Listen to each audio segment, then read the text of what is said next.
കുറുകെ ചാടി ഓട്ടോ മറിഞ്ഞ ഡ്രൈവർക്കും സഹോദരിക്കും പരിക്കേറ്റു. അപകടത്തിന്റെ CCTV ദൃശ്യങ്ങൾ പുറത്ത്.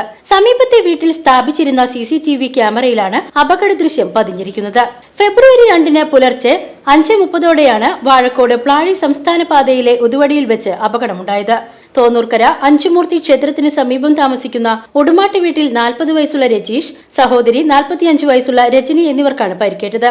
നെഞ്ചിലും കാലിനും ഗുരുതര പരിക്കേറ്റ രജീഷിനെ ആദ്യം ചേലക്കരയിലെ സ്വകാര്യ ആശുപത്രിയിലും പിന്നീട് തൃശൂരിലെ സ്വകാര്യ ആശുപത്രിയിലേക്കും മാറ്റി. മേഖലയിൽ കാട്ടുപന്നികളുടെ ശല്യം അതിരൂക്ഷമാണ്.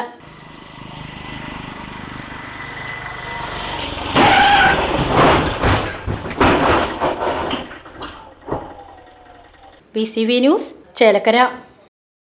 ത്വക്ക് രോഗങ്ങളായ കരപ്പൻ മുതൽ സോറിയാസിസ് എന്നിവയിൽ ഏതെങ്കിലും അസുഖത്താൽ ബുദ്ധിമുട്ടുന്നവരാണോ നിങ്ങളെങ്കിൽ ഡോക്ടർ സ്മിത രഘുനന്ദനന്റെ നേതൃത്വത്തിലുള്ള വിദഗ്ധ ഡോക്ടർമാരുടെ സേവനം മിംസ് ഹോമിയോ ക്ലിനിക് വടക്കാഞ്ചേരി ബ്രാഞ്ചിൽ ലഭ്യമാണ്. Skin and allergy homoeopathic super speciality clinic, Chalippadam road, Vadakkancherry. Phone 8137973856.